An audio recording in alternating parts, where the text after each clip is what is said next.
আসসালামু আলাইকুম। রোজা কিচেনে আপনাদের সবাইকে স্বাগতম। তো চলো আজকে তোমাদের সাথে আমি একটা বিকালের নাস্তার রেসিপি করব। তো চলো শুরু করা যাক। এখানে আমি একটা পাউরুটি নিয়ে নিয়েছি। পাউরুটিটা এখন ছোট ছোট করে কেটে নিব। তো এইভাবে করে পাউরুটিগুলো কেটে নেব। আর আজকে রোজার আবদারে কিন্তু আমি বিকালের নাস্তাটা তৈরি করছি। রোজা অনেক খাওয়ার জন্য বায়না করছিল, যার কারণে ভাবলাম চলো তোমাদের সাথেও শেয়ার করি আর রোজাকেও একটু বানিয়ে খাওয়াই। অনেক দিন হলো অনেক কিছু তৈরি করা হয় না বাসায়।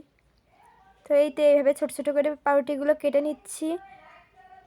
এই যে পাউরুটিগুলো কাটা শেষ। এরপর একটা ডিম নিয়ে নিয়েছি, পেঁয়াজ কুচি নিয়ে লবণ দিয়ে সামান্য ঝালের গুঁড়ো দিয়ে খুব ভালোভাবে নাড়াচাড়া করে মিশিয়ে নিব। তো এই তো এরপর আমি একটা ফ্রাই প্যান নিয়ে নিয়েছি। আর ফ্রাই প্যানে সামান্য পরিমাণে তেল দিয়ে নিয়েছি। এরপর রুটিগুলো আমি ভেজে নিব, জাস্ট হালকা করে ভেজে নিব।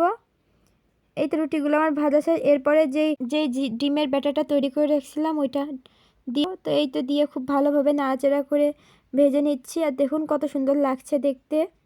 তো তোমরা এটা বাসায় ট্রাই করবে আর কমেন্টে আমাকে জানাবে কেমন হয়েছে।